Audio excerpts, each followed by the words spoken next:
Kita tundukkan kepala, kita berdoa. Tuhan, terima kasih buat hari ini, mengucap syukur buat pagi yang indah. Kami percaya ketika kami ada di dalam hadirat Tuhan, perkara besar terjadi sama hidup kami. Kami mengucap syukur buat masa depan kami mengucap syukur buat firman Tuhan yang menjadi pelita bagi hidup kami. Kami sambut kebenaran-Mu Tuhan di dalam satu nama, Yesus Kristus Tuhan kami berdoa dan mengucap syukur. Kita sama-sama katakan, amin. Shalom. Oke, saya undang saudara buka bersama-sama saya di 1 Raja-Raja pasalnya yang ke-20 ayat yang pertama. 1 Raja-Raja pasal yang ke-20 ayat yang pertama. Haleluya. 1 Raja-Raja pasal yang ke-20 ayat yang pertama. Firman Tuhan mengatakan begini. Ben-Hadad, Raja Aram, mengumpulkan seluruh tentaranya, 32 orang raja bersama-sama dia, beserta kuda dan kereta. Lalu ia maju, ia mengepung Samaria dan memeranginya. Ada tafsiran yang mengatakan 32 plus dia jadi 33, ada yang mengatakan sudah termasuk 32. Apapun nomor atau jumlahnya, ini banyak. 33 kerajaan yang menyerang Israel. Kenapa mereka lakukan ini? Ada kemungkinan besar, mereka sudah tahu bahwa selama ini ketika diserang selalu kalah. Dan mereka rupanya mengabaikan perjanjian kudus yang diberikan Tuhan kepada Daud, moyangnya ratusan tahun yang silam sebelum ini. Daud ceritanya waktu awalnya mau bangun bait Allah, tapi kemudian lewat advisor penasehatnya Nabi Nathan mengatakan setelah berbicara dengan Tuhan, Tuhan mengirimkan pesan mengatakan gak usah bangun bait Allah, nanti biarkan anakmu yang akan membangun. Siapa namanya saudara? Salomo. Tetapi karena inisiatifnya datang daripada Daud, kemudian Tuhan membuat sebuah perjanjian kudus, Holy Covenant dengan Daud. Isinya luar biasa. Isinya begini, kerajaan keturunan keluargamu akan aku kokohkan sampai selama-lamanya. Berarti keturunan-keturunan Raja Daud akan dikokohkan Tuhan, akan dijaga sama Tuhan. Dan betul terjadi. Bahkan Alkitab mencatat beberapa dari raja-raja yang merupakan keturunan daripada Daud ini hidup dalam dosa, dan firman Tuhan dengan jelas mengatakan harusnya aku koyakkan kerajaan ini daripadamu.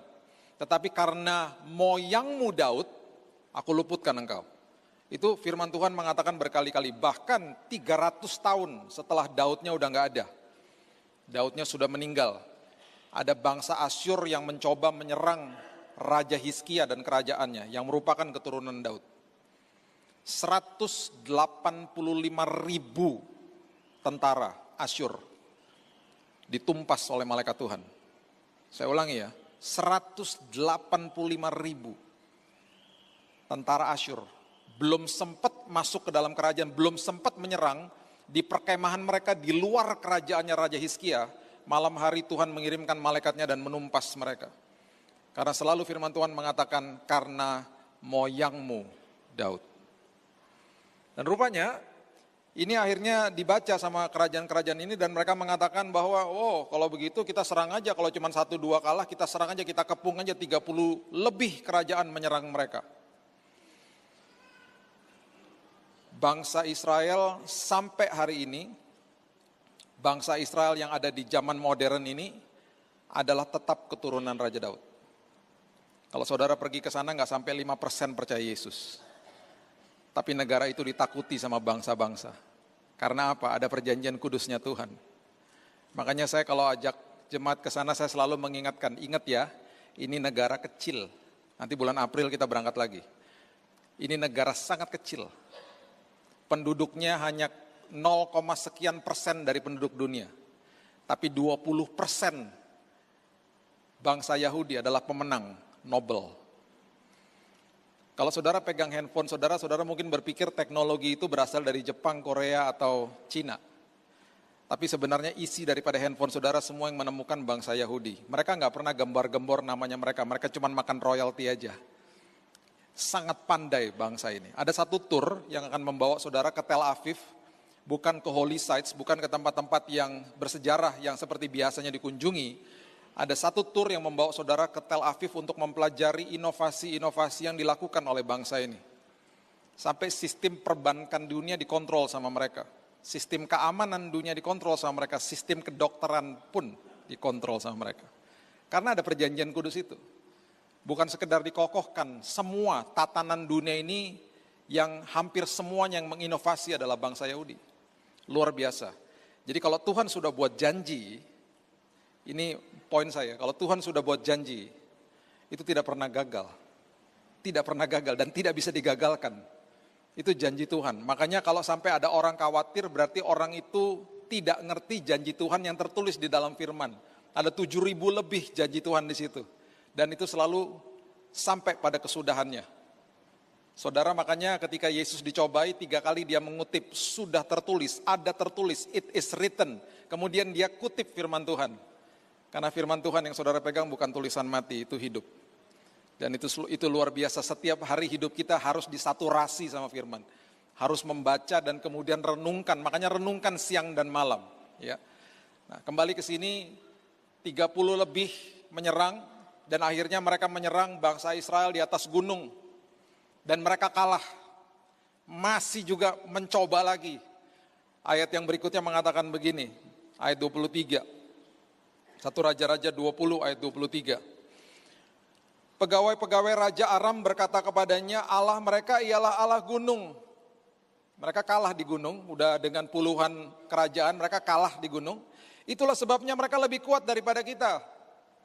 Tetapi apabila kita berperang melawan mereka di tanah rata itu valley atau lembah bahasa aslinya, pastilah kita lebih kuat daripada mereka.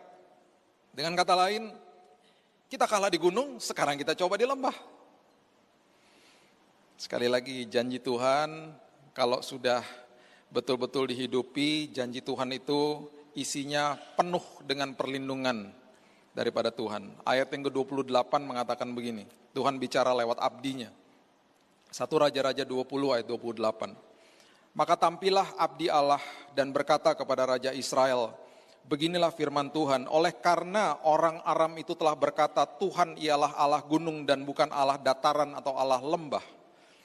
Maka aku akan menyerahkan seluruh tentara yang besar itu ke dalam tanganmu supaya kamu tahu bahwa akulah Tuhan. Dengan kata lain, aku akan menyerahkan seluruh kesulitan, kesengsaraan, cobaan, ujian hidupmu. Karena aku adalah Allah yang berkuasa atas hidupmu. Ketika engkau senang-senang di atas gunung, aku adalah Allahmu. Ketika engkau sedang melewati lembah kekelaman dan lembah yang mengerikan di depanmu, engkau harus tahu aku tidak pernah berseberangan dengan engkau, aku Allah di lembah. Di apapun aspek hidup saudara, Dia adalah Allah yang berkuasa atas hidup saudara. Saya akan berikan contoh beberapa saja dari Alkitab tentang lembah-lembah yang kita lewati dalam hidup ini. Ada lembah yang saudara mungkin sudah pernah lewati atau sedang lewati, dan jangan kaget, kita akan pasti melewati hal-hal seperti ini.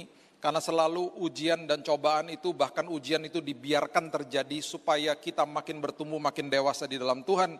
Kalau saudara ingat khotbah saya yang lalu di tempat ini, arti daripada berkat yang sebenarnya adalah ketika saudara berhadapan dengan kesulitan, kesengsaraan, ujian, bahkan cobaan hidup, yang diubahkan bukan kesulitan hidupnya, yang diubahkan bukan masalah hidupnya, yang diubahkan adalah saudara dan saya. Ketika saudara dan saya diubahkan Tuhan, saudara dan saya sedang diberkati sama Tuhan. Itu arti daripada berkat yang sebenarnya. Mudah-mudahan buku saya tentang ini akan keluar bulan Januari. Saya sudah mulai menulis lagi dan tim saya sangat luar biasa. Tuhan kirimkan tim yang luar biasa. Mudah-mudahan bulan Januari kami bisa launching, kalau tidak bulan Februari. Karena sudah makin banyak yang mendistorsi arti daripada berkat yang sebenarnya. Ya, sekali lagi saya cuma mau refresh saja, saudara pasti udah ingat, saya pernah katakan berkali-kali di tempat ini, berkat nggak ada hubungannya sama materi. Kita terlalu kerdil rohani kalau kita masih mikirin berkat itu materi. Berkat adalah ketika saya menghadapi masalah, saya diubahkan. Setiap hari saya diubahkan, makin serupa seperti Tuhan. Itu adalah saya sedang diberkati. Arti daripada berkat yang sebenarnya. Ulangan pasal yang ke-11, ayat yang ke-11 mengatakan begini. Ulangan pasal yang ke-11, ayat yang ke-11. Tetapi negeri kemana kamu pergi untuk mendudukinya, ialah negeri yang bergunung-gunung dan apa?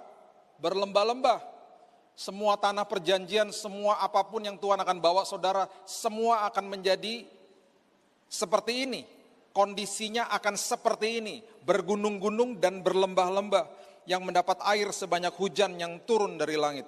Jadi hidup ini pasti akan lewat gunung, lewat lembah. Dan Tuhan dengan perkasa mengatakan, aku adalah Allah yang berkuasa di gunung, bahkan